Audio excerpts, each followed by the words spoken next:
कलामिहिल मजीद फ़अऊज़ु बिल्लाहिस समीइल अलीम मिनश शैतानिर रजीम मिन हम्ज़िही व नफ़्ख़िही व नफ़्सिही व अन्नस साअता आतियतुन ला रैब फ़ीहा व अन्नल्लाह यबअसु मन फ़िल क़ुबूर।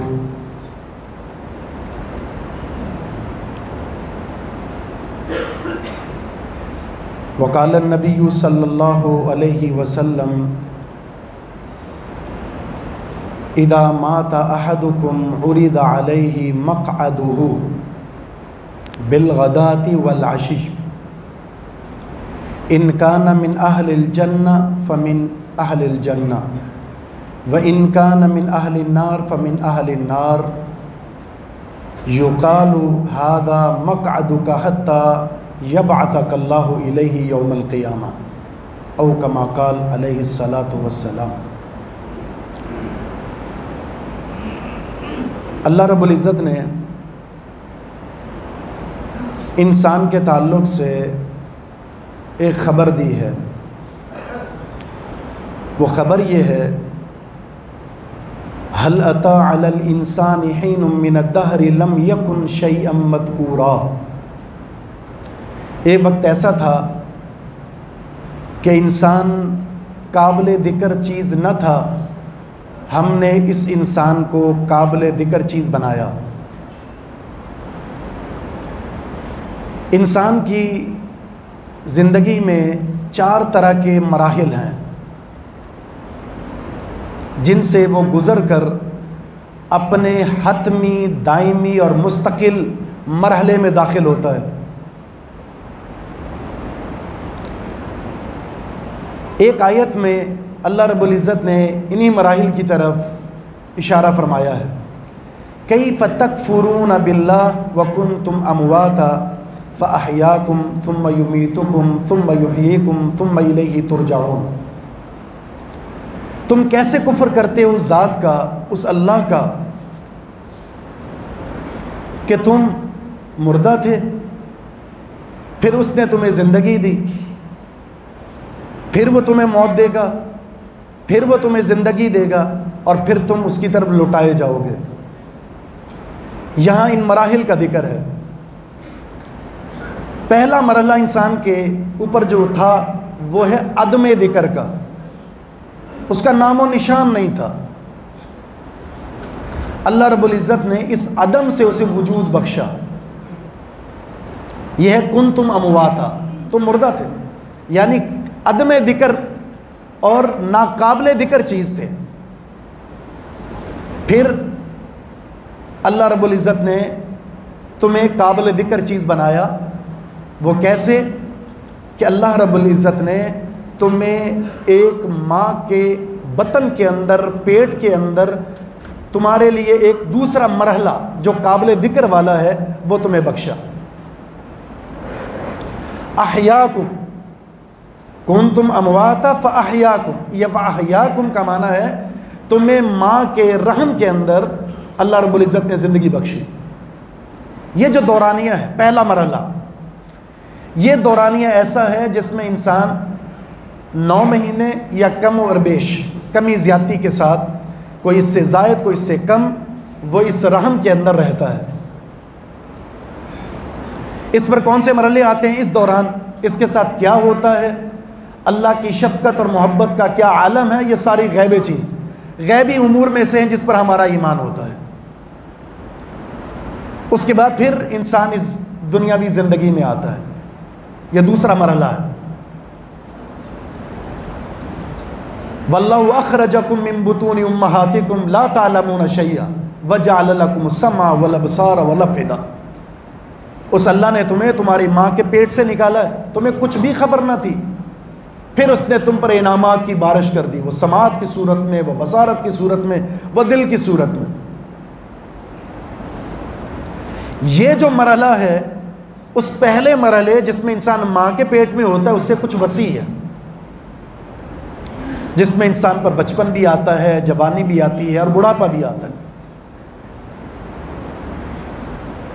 तीसरा मरहला है सुम्मा अमातहु फ़अकबरा, फिर अल्लाह ताला उसे मौत देता है और उसको कब्र में पहुंचा देता है, जिसको हम मरहला कब्र कहते हैं या ज़िंदगी बरज़ख कहते हैं।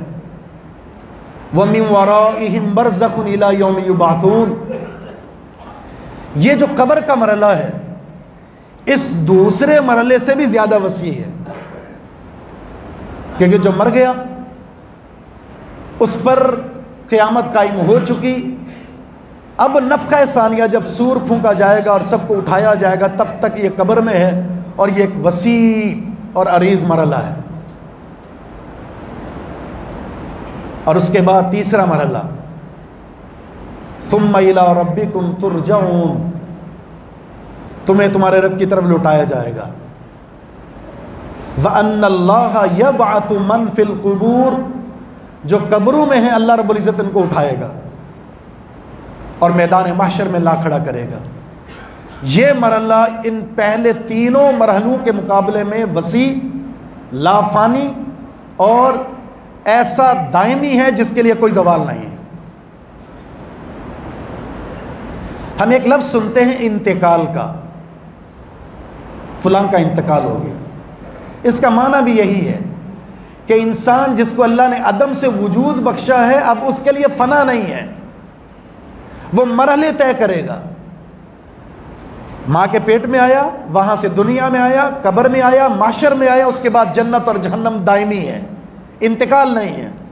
जो जन्नत में चला गया वो भी हमेशा के लिए, और जो जहन्नम में चला गया वो भी हमेशा के लिए। यह है इंतकाल का मामला। तो इन चार मराहिल में हर मरहला एक मुफस्सल तकाजा करता है गुफ्तगू का, लेकिन हमारा मौजू है ये तीसरा मरहला, कब्र का मामला और कब्र में अदाब और इसकी शरई हैसियत का।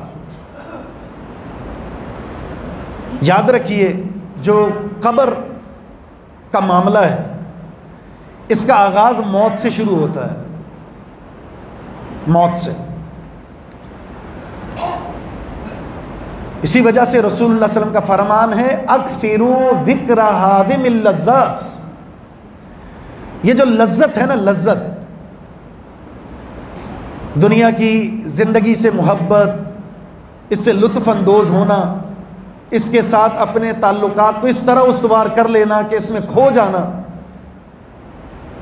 इसको ख़त्म कर देने वाली चीज़ मौत। इसको कसरत से याद किया करो, क्योंकि मौत बड़ी बेरहम चीज़ है। आप किस हालत में हैं, घर के अंदर आपकी क्या हैसियत है, इस मौत को इससे कोई सरोकार नहीं है। आप घर से बाहर हैं, घर में दाखिल होने का मौका दिया जाए, बीवी बच्चे अभी छोटे हैं, बाप अभी बिस्तर पर है, आपको अभी मौत के धाने पर नहीं पहुंचना चाहिए, इससे कोई सरोकार नहीं है। मौत आते ही इंसान पर एक ऐसा मरहला शुरू हो जाता है जिस मरहले में इंसान की जज़ा और सज़ा के अमल का आगाज़ हो जाता है। कब्र के ताल्लुक़ से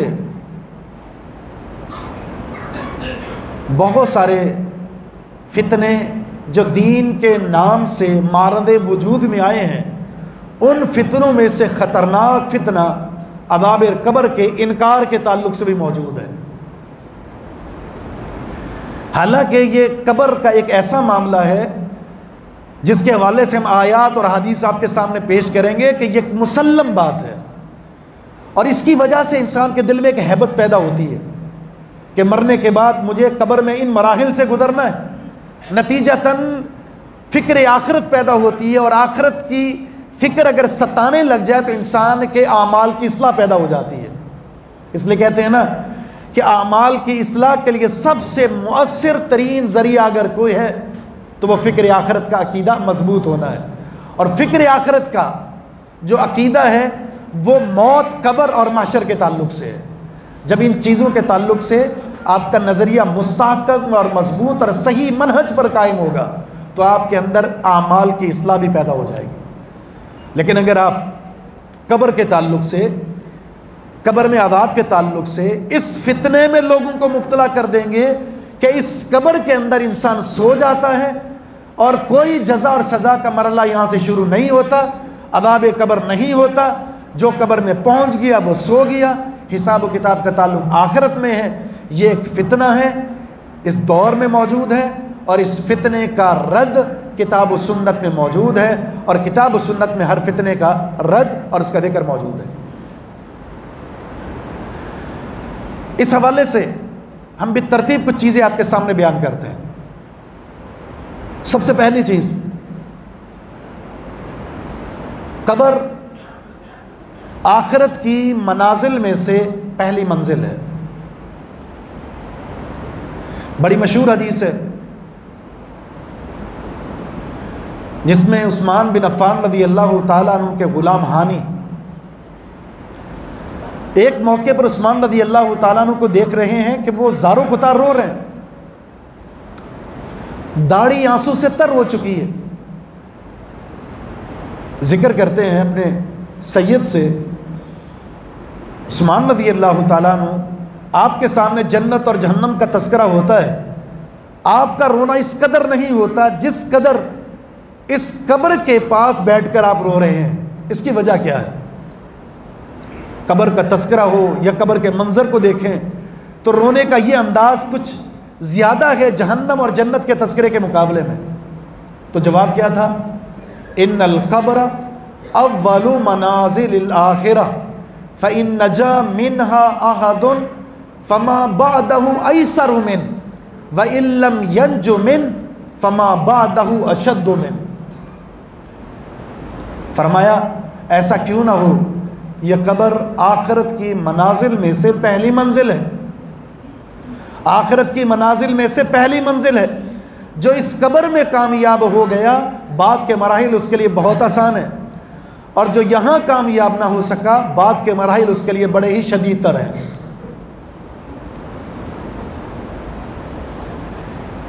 यानी कब्र से ही इंसान के इम्तिहान का आगाज़ हो जाता है, जज़ा और सज़ा के अमल का आगाज़ हो जाता है। प्यारे पैगम्बर अलैहिस्सलातु वस्सलाम ने कब्र के ताल्लुक़ से एक और हकीकत बयान फरमाई है, और वो हकीकत ये है, कब्र के अंदर जब किसी को उतारा जाता है तो यह कब्र उसको दबोच लेती है। मोमिन है या काफिर है, एक दफ़ा पहले मरले में उसको दबोचना है। फ़र्क ये है, काफिर के लिए दबोचना दायमी होता है, जबकि एक मोमिन के लिए एक मुख्तसर से दौरानिए के लिए होता है। जैसा कि सुनन नसाई की हदीस है, रसूलुल्लाह सल्लल्लाहु अलैहि वसल्लम का फरमान है, इन्ना लिल कब्रि ज़ग़ता लौ नजा मिन्हा अहदुन लनजा मिना साद बिन मुआज़। कब्र दबोचती है, अपने अंदर आने वाले को दबोचती है। अगर इस दबोचने से कोई बच सकता होता तो यकीनन बच जाते साद बिन मुआज़ रज़ी अल्लाह ताला अन्हु। इनका नाम क्यों जिक्र किया? मुस्नद अहमद की हदीस में रसूलुल्लाह सल्लल्लाहु अलैहि वसल्लम ने इस सहाबी का एक शरफ जिक्र किया है। ये वो सहाबी हैं जिन्होंने रसूलुल्लाह सल्लल्लाहु अलैहि वसल्लम के लिए बड़ी खिदमत, आपके दीन के लिए बड़ी खिदमत पेश की है। जंग बदर का जब मौका आया तो रसूलुल्लाह सल्लल्लाहु अलैहि वसल्लम के सामने इनका जो खिताब था इस अंदाज से था कि रसूलुल्लाह सल्लल्लाहु अलैहि वसल्लम का चेहरा मुबारक 14वीं के चांद की तरह चमक उठा। इस कदर जोरदार खिताब था। जब वफात हुई, जब शहादत हुई, तो रसूलुल्लाह सल्लल्लाहु अलैहि वसल्लम को कई दिनों तक बड़ा ही गमज़दा देखा गया। सहाबा इकराम रिज़वानुल्लाहि अलैहिम अजमाइन ने इनकी शहादत के बाद जब जनाजा उठाया तो बातें होने लगी कि ये जनाजा इतना हल्का है कि इतना हल्का जनाजा हमने किसी का नहीं देखा। तो बाज़ मुनाफिकीन ने अजीब किस्म की बातें शुरू कर दी। तो इस मौके पर रसूलुल्लाह सल्लल्लाहु अलैहि वसल्लम ने इस प्यारे सहाबी के बारे में अजीम बातें देकर फरमाई। फरमाया हादल्लज़ी तहर्रक लहुल अर्श व फुतिहत लहू अबवाबुस समा व शहिदहू सबऊना अल्फम मिनल मलाइका लक़द ज़ुम्मा ज़म्मतन थुम्मा फुर्रिजान। फरमाया ये तो वो शख्सियत है जिनकी वफ़ात पर रब्बुल आलमीन का अर्श हिल पड़ा था।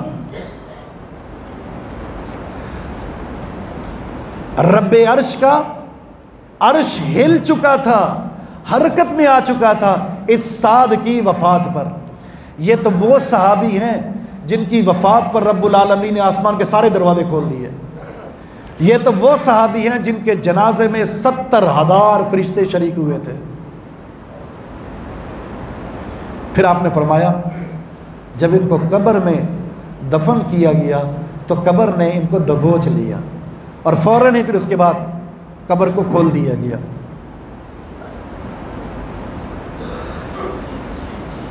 मौलाना अताउल्लाह हनीफ रहिमहुल्लाह तालिकात सल्फिया के अंदर अबुल कासिम अस्सादी रहिमहुल्लाह का कौल जिक्र करते हैं कि बहकी की एक रिवायत जिसको हकीम तिरमिदी ने भी एक कौल में जिक्र किया है कि शायद इनके साथ ये मामला इस वजह से लाहिक हुआ हो कि बसा औकात पेशाब के जो छींटे हैं वो पड़ जाया करते थे, उसकी वजह से हल्के दर्जे का ये दबोचना लाहिक हुआ है। लेकिन अबुल कासिम अस्सादी रहिमहुल्लाह फरमाते हैं कि पता यूँ चलता है रिवायात पर गौर करने और कुरान करीम की एक आयत पर गौर करने कि दो मामले ऐसे हैं जिसका शिकार हर एक ने होना है। एक है कब्र का मामला, वो है दबोचना, वो मोमिन के साथ भी है और काफिर के साथ भी है। काफिर के लिए दायमी है, मोमिन के लिए आर्दी है। और इसी तरह आखिरत में जहन्नम के अंदर से, जहन्नम के ऊपर से गुजरना हर एक के लिए है। वइम मिनकुम इल्ला वारिदुहा काना अला रब्बिका हतमन मक़दिया थुम्मा नुनज्जिल लदीना तक़व। जहन्नम के ऊपर से हर एक ने गुजरना है, ये अल्लाह का वादा है, हर एक ने गुजरना है। वो मोमिन है, वो काफिर है, अलबत्ता अल्लाह अहले ईमान को बचाएगा और कुफार को जहन्नम के अंदर फेंक देगा। तो ये कब्र का और फिर जहन्नम के ऊपर से गुजरने का मामला दोनों के साथ है। तो ये दबोचना कब्र की एक हकीकत है जिसको रसूलुल्लाह सल्लल्लाहु अलैहि वसल्लम ने जिक्र फरमाया है। कब्र के ताल्लुक से तीसरी बात जो रसूलुल्लाह सल्लल्लाहु अलैहि वसल्लम की हदीस में मौजूद है, इब्न माजा किताब ज़ुहद बाब ज़िक्रिल क़ब्रि वल बिला, इसके अंदर अबू हुरैरा फरमाते हैं रसूलुल्लाह सल्लल्लाहु अलैहि वसल्लम ने कब्र के ताल्लुक से जब मैयत को दफन किया जाता है एक हकीकत जिक्र फरमाई है। और वह हकीकत ये है, जैसे ही तदफीन के बाद लोग वापस पलटते हैं तो फ़ौरन फरिश्ते आकर इंसान को बिठाते हैं। अगर वो मोमिन है तो उसको बिठाना बगैर किसी घबराहट के होता है, बगैर किसी खौफ के होता है। बिठाने के बाद पूछते हैं तू किस हाल में था, तो वो कहता है मैं इस्लाम की हालत में था। फिर कहा जाता है इस शख्स के बारे में तुम क्या कहते हो, यानी मोहम्मदुर रसूलुल्लाह सल्लल्लाहु अलैहि वसल्लम के बारे में। तो वो मोमिन कहता है कि ये अल्लाह के रसूल हैं, मैं आप पर ईमान लाया, आपकी तालीमात की मैंने तस्दीक की। फिर फरिश्ते सवाल जवाब के बाद कहते हैं जहन्नम के एक सुराख को खोलकर, एक जगह से जहन्नम के सुराख को खोला जाता है और उसको कहा जाता है देखो। वो देखता है जहन्नम के शोले एक दूसरे को खा रहे होते हैं। फरमाया ये था तुम्हारा ठिकाना, अल्लाह ने तुम्हें इससे बचा लिया है। और फिर जन्नत की खिड़की खोली जाती है, यह है तुम्हारा ठिकाना, अल्लाह रब्बुल इज़्ज़त तुम्हें इस जगह पर पहुंचाएगा, इसलिए कि तुम हालत ईमान में जिंदा थे, हालत ईमान में फौत हुए। इंशाअल्लाह जब तुम्हें उठाया जाएगा अल्लाह तुम्हें इस मकाम पर पहुंचा देगा। और फिर काफिर, फासिक, फाजिर, मुनाफिक उसको बिठाया जाएगा और बैठेगा घबराहट के साथ, खौफ के साथ। उससे सवाल होगा कैसे थे तुम, वो कहेगा जैसे लोग थे, मुझे नहीं पता मैं कैसे था। इस शख्स के बारे में क्या कहते हो, तो कहेगा अल्लाह अदरी, मैं नहीं जानता, जैसे लोग कहते थे मैं वैसे करता गया। मुकल्लिफ, तकलीद, जिसने न पढ़ा न तहकीक की, बस जैसे लोग कहते थे मैं वैसे ही करता चला गया। फरिश्ते उसके लिए जन्नत का एक सुराग खोलेंगे और जन्नत की नेमतें, वहाँ क्या हुस्न, वहाँ की खूबसूरती, वहाँ की ताजगी को वो देखेगा। फरिश्ते कहेंगे ये था तुम्हारा मकाम, जिस मकाम से अल्लाह ने तुम्हारे इस बदअमली की वजह से तुम्हें महरूम कर दिया। फिर जहन्नम के एक सुराग को खोला जाएगा जहाँ शोले एक दूसरे को खा रहे होंगे और कहेंगे तुम शक पर थे, शक पर तुम्हारा इंतकाल हुआ और फिर इंशाअल्लाह तुम्हारे इस शक पर इंतकाल की वजह से कल क़यामत के दिन अल्लाह तुम्हें इस मकाम पर पहुंचाएगा। ये सवाल जवाब की निशिस्त और सवाल जवाब के बाद ये मंजर, और उसके बाद फिर रसूलुल्लाह सल्लल्लाहु अलैहि वसल्लम का एक और फरमान, सही बुखारी किताबुल जनाइज़ बाबुल मय्यत युरदु अलैहि मक़अदुहु बिल गदाति वल अशी। नबी अलैहिस्सलाम का फरमान है, इन्ना अहदकुम इज़ा माता उरिदा अलैहि मक़अदुहु बिल गदाति वल अशी। जब तुम में से किसी का इंतकाल होता है तो सुबह और शाम उसका ठिकाना उसको दिखाया जाता है। अगर वो जन्नती है तो जन्नत का मकाम जहाँ उसने जाना है सुबह और शाम दिखाया जाता है। अगर वो जहन्नमी है तो जहन्नम का ये मकाम उसे सुबह और शाम दिखाया जाता है। फिर आपने फरमाया, उसे कहा जाता है, हादा मक़अदुका यौमल क़ियामा हत्ता यबअसकल्लाहु इलैहि यौमल क़ियामा। ये तेरा ठिकाना है, जब अल्लाह ताला तुझे क़यामत के दिन उठाएगा, यहाँ पहुँचाएगा। ये सवाल जवाब और ये जन्नत का मंजर। तीसरा और अहम मरहला वो है कब्र में अजाब। कब्र में अजाब के मुख्तलिफ मराहिल हैं। बड़े इख्तिसार के साथ मैं सिर्फ वो अनवा गिनवाता हूँ आपको, क्योंकि तफसील का वक्त नहीं है। नंबर 1, रसूलुल्लाह सल्लल्लाहु अलैहि वसल्लम का फरमान है कि जब हिसाब व किताब मुख्तसर के सवालात के बाद जब ये बात मुसल्लम हो गई कि ये जहन्नमी है, तो फरिश्ते ज़ोरदार एक हथौड़ा मारते हैं। युदरबु बिमतारिका मिन हदीदिन बैन उदुनैहि। एक ज़ोरदार लोहे का हथौड़ा मारा जाता है दोनों कानों के बीच, और वो ऐसी चीख मारता है कि ये चीख जिन और इंस के अलावा सारे ही सुनते हैं, और उसके प्रखचे उड़ा दिए जाते हैं। वो रेजा रेदा हो जाता है, दोबारा उसके जिस्म को सही कर दिया जाता है और दोबारा वो हथौड़े शुरू हो जाते हैं। नंबर 2, जहन्नम का बिछौना बिछा दिया जाता है। नंबर 3, जहन्नम का लिबास पहना दिया जाता है। नंबर 4, जहन्नम की खिड़की खोल दी जाती है। नंबर 5, मुख्तलिफ किस्म के हशरात उस कब्र में छोड़ दिए जाते हैं। नंबर 6, कब्र को इतना सुकेड़ दिया जाता है कि पसली पसली में दाखिल हो जाती है। और नंबर 7, अल्लाह रब्बुल इज़्ज़त की तरफ से खतरनाक किस्म की हैबत में फरिश्ते उस पर मुसल्लत हो जाते हैं। ये मुख्तलिफ किस्म के आदाब हैं जिससे दो चार किया जाता है कब्र में एक इंसान को। इसलिए रसूलुल्लाह सल्लल्लाहु अलैहि वसल्लम ने क्या फरमाया इस कब्र के ताल्लुक से? सहाबा फरमाते हैं, रसूलुल्लाह सल्लल्लाहु अलैहि वसल्लम कब्र में मौजूद थे। कब्र में तदफीन के लिए कब्र की खुदाई की तैयारी हो रही थी। आप वहाँ बैठ गए। प्यारे पैगम्बर अलैहिस्सलातु वस्सलाम बैठे बैठे ज़ारो कतार रोना शुरू हुए। इतना रोते हैं, सहाबा इकराम फरमाते हैं आपके नीचे वाली जो मट्टी थी वो तर हो गई।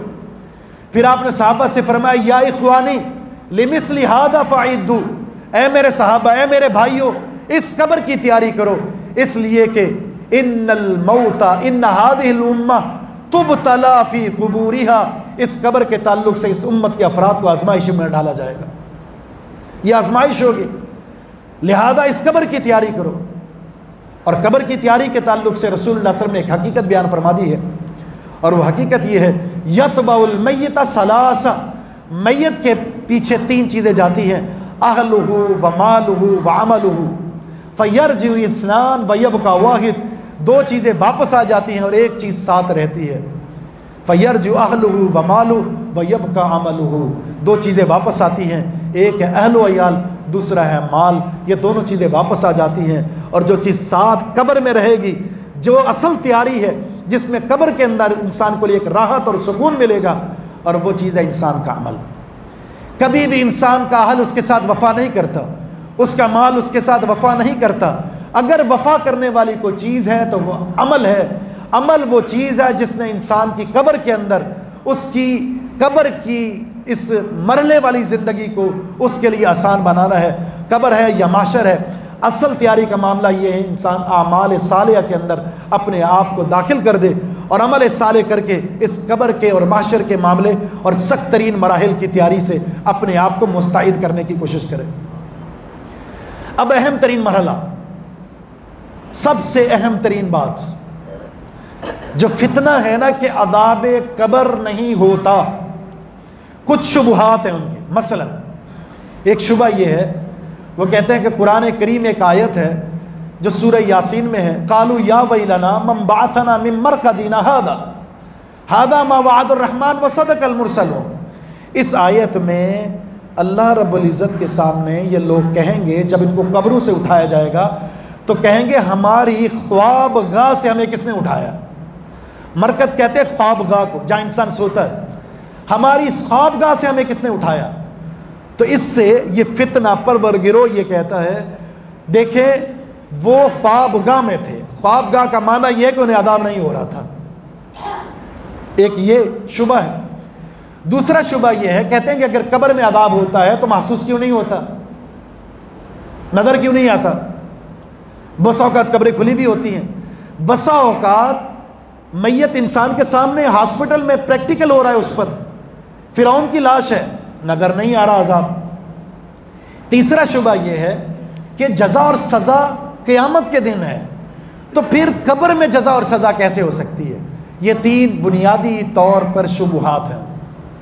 और अल्लाह के रसूल सल्लल्लाहु अलैहि वसल्लम की जो हदीस हैं, दर हकीकत जितने भी इस्लाम पर एतराज़ात इश्कालात होते हैं उसके पीछे एक बहुत बड़ा एक सबब होता है, वो सबब अक्ल परस्ती और हदीस का इनकार होता है।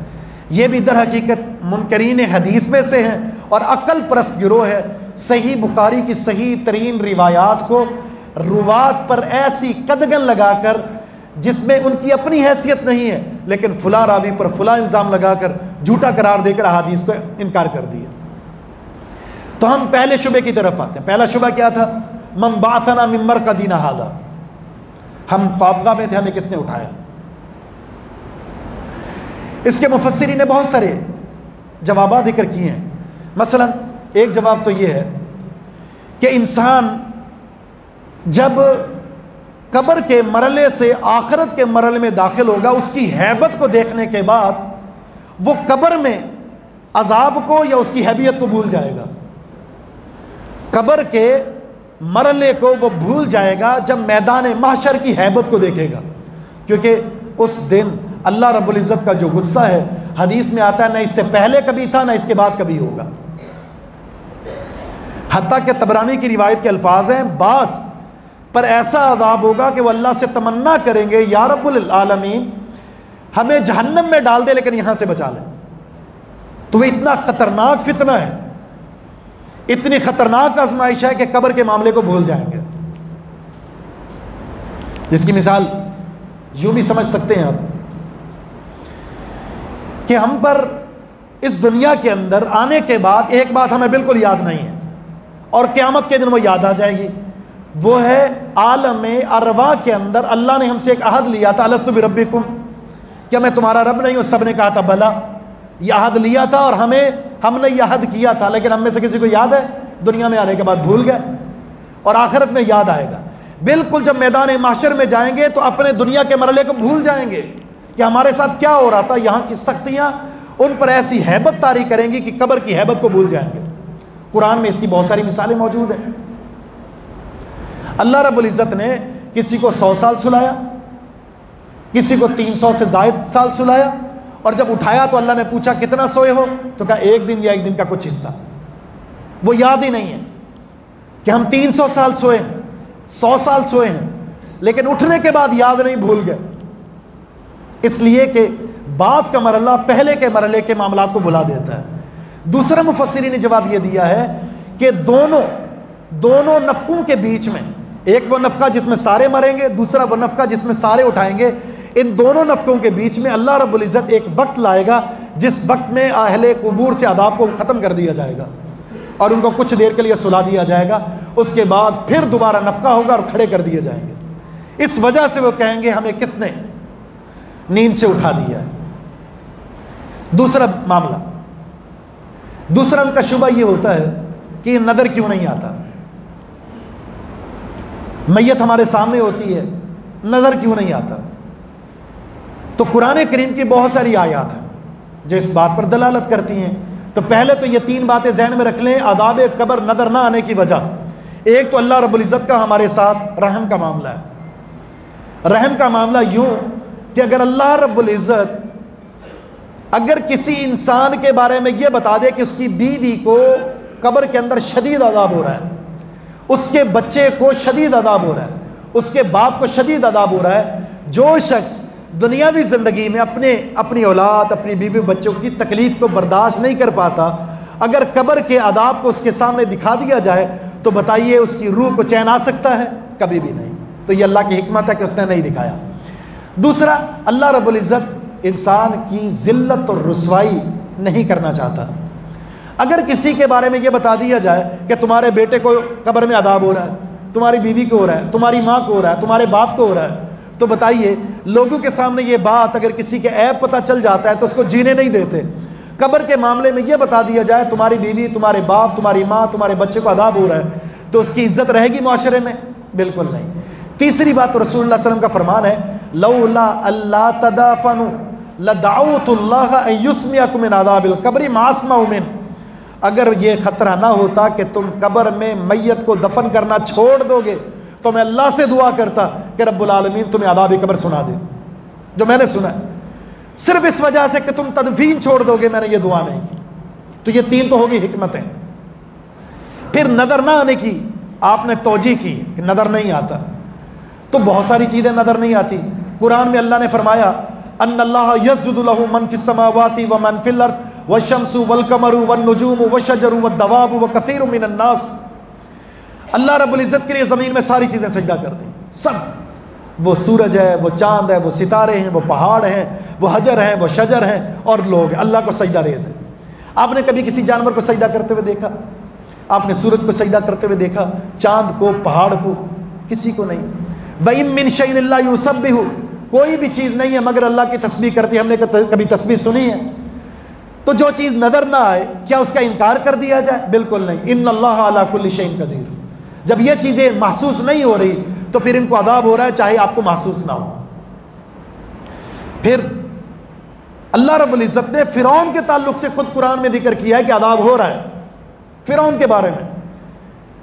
फ़वक़ाहुल्लाहु सय्यिआति मा मकरू व हाक़ बि आलि फ़िरौन सूअल अज़ाब अन्नारु युअरदून अलैहा गुदुव्वन व अशिय्या व यौम तक़ूमु अस्साअ अदख़िलू आला फ़िरौन अशद्दल अज़ाब। सूरह मोमिन में आयत नंबर 45 और 46 में अल्लाह रब्बुल इज़्ज़त ने फरमाया, मूसा अलैहिस्सलाम को हमने फ़िरौन की साजिशों से बचाया और आले फ़िरौन को ख़तरनाक अज़ाब ने पकड़ लिया, यानी गर्क कर दिया गया। और फिर फ़िरौन को अज़ाब से दो चार किया जाता है सुबह और शाम, और जब क़यामत कायम होगी कहा जाएगा शदीद तरीन अज़ाब में दाखिल हो जाओ। सरी तरीन आयत है इस दुनिया के अंदर, बरज़ख के अंदर। दुनिया से जब इंसान जाता है आलम बरज़ख के अंदर, कब्र के अंदर, कब्र से मुराद आलम बरज़ख है, वो किसी भी सूरत में, वो जानवर के पेट में है, वो जला दिया गया, वो समंदर में है, वो ज़मीन में, वो कहीं भी है, वो आलम बरज़ख में है। अगर वो अदाब का हकदार है तो जिस तरह फ़िरौन को अदाब हो रहा है उसे अदाब होता है सुबह और शाम। नज़र आता है फ़िरौन को अदाब हो रहा है, नज़र आता है, नज़र नहीं आता, लेकिन अल्लाह ने फरमाया अदाब हो रहा है। फिर कुरान करीम में सूरह अनाम की सरी आयत है, एक और आयत, वलौ तरा इज़ ज़ालिमून फ़ी ग़मरातिल मौत वल मलाइकतु बासितु अयदीहिम अख़रिजू अनफुसकुम अल यौम तुजज़ौना अज़ाबल हून बिमा कुन्तुम तक़ूलून अलल्लाहि गैरल हक़ व कुन्तुम अन आयाति तस्तकबिरून। जब फरिश्ते ज़ालिमीन की रूह को कब्ज़ करते हैं, हाथ को हिलाकर रूह कब्ज़ करते हैं और कहते हैं निकलो बाहर, और क्या कहते हैं? आज रूह कब्ज़ कर रहे हैं और ज़ालिमीन से क्या कर रहे हैं? आज तुजज़ौना अज़ाबल हून, रुस्वा कुन तुम्हें अदाब दिया जाएगा, आज तुम्हें रुस्वा कुन अदाब दिया जाएगा, इसलिए कि तुम आयात का इनकार करते थे। फिर एक और आयत, व इन्ना लिल्लज़ीना ज़लमू अज़ाबन दून ज़ालिक वलाकिन्न अक्सरहुम ला यअलमून। जिन्होंने जुल्म किया उनके लिए अदाब है उस अदाब के अलावा, आखिरत के अदाब के अलावा आलम बरज़ख में एक अदाब है, लेकिन अक्सर लोग जानते नहीं हैं। अक्सर लोग लाइल्मी की वजह से इनकार कर देते हैं। कुरान करीम में सूरत तौबा में सनुअज़्ज़िबुहुम मर्रतैन थुम्मा युरद्दूना इला अज़ाबिन अज़ीम, हम डबल अज़ाब देंगे, दो बार अज़ाब देंगे, फिर अज़ाब अलीम की तरफ उनको लुटा दिया जाएगा। अज़ाब अलीम तो आखिरत में है, अज़ाब अज़ीम तो आखिरत में है। थुम्मा युरद्दूना इला अज़ाबिन अज़ीम, तो डबल अज़ाब कौन सा है? ये दुनिया और कब्र का अज़ाब है। तो कुरान करीम के अंदर बेशुमार आयात जिसमें आलम बरज़ख में अज़ाब का जिक्र है। तो जब आयात मौजूद हैं, अल्लाह रब्बुल इज़्ज़त ने सराहत के साथ इसका जिक्र कर दिया है। अल्लाह इनाम भी देता है और सज़ा भी देता है। दुनिया के अंदर भी इसके मुशाहिदे होते हैं, मरने के बाद भी हैं, और आखिरत में तो यकीनी है। महज अक्ल की बुनियाद पर इस चीज़ का इनकार कर देना ये बहुत बड़ी हमाकत भी है, जहालत भी है, अक्ल परस्ती भी है, दीन का इनकार भी है, रसूलुल्लाह सल्लल्लाहु अलैहि वसल्लम की अहादीस का इनकार भी है, जबकि रसूलुल्लाह सल्लल्लाहु अलैहि वसल्लम अक्सर नमाज के अंदर आखिरी तशहुद की आखिरी दुआ में ये दुआ पढ़ा करते थे, अल्लाहुम्मा इन्नी अऊज़ु बिका मिन अज़ाबिल क़ब्र। एक हदीस में मुस्नद अहमद में है, इस्ताईदु या अय्युहन्नास इस्ताईदु मिन अज़ाबिल क़ब्रि फ़इन्ना अज़ाबल क़ब्रि हक़्क़ुन। ए लोगो, अज़ाब कब्र से अल्लाह की पनाह मांगा करो, इसलिए कि अज़ाब कब्र बरहक है। तो बेशुमार नसूस है, बस सिर्फ ज़रूरत इस चीज़ की है कि इंसान अज़ाब कब्र से अल्लाह रब्बुल इज़्ज़त से पनाह तलब करे। अल्लाहुम्मा इन्नी अऊज़ु बिका मिन अज़ाबिल क़ब्र, और ऐसे आमाल कर ले जो आमाल इस अज़ाब कब्र से बचाव के लिए सरमाया है, और वह अमल सालेह, नमाज, रोज़ा, ज़कात, हज, ये सारी की सारी नेकियां अज़ाब कब्र में भी इंसान को तहफ़्फ़ुज़ फराहम करेंगी अज़ाब से, और जन्नत का हकदार बनाएंगी, और आखिरत में भी इंसान को, महशर में भी, और अल्लाह रब्बुल इज़्ज़त के गज़ब से भी इंसान को तहफ़्फ़ुज़ फराहम करेंगी। अल्लाह से दुआ है कि रब्बुल आलमीन हमें इस दुनिया के अंदर भी, कब्र के अंदर भी, और मैदान महशर में भी अल्लाह रब्बुल इज़्ज़त की नाराज़गी से अल्लाह ताला हमें बचाए, महफूज फरमाए, और ऐसे अमाल करने की तौफ़ीक़ अता फरमाए जिसकी वजह से हमें सादतमंदी की ज़िंदगी हासिल हो सके। वमा तौफ़ीक़ इल्ला बिल्लाह, व आखिरु दावाना अनिल हम्दुलिल्लाहि रब्बिल आलमीन।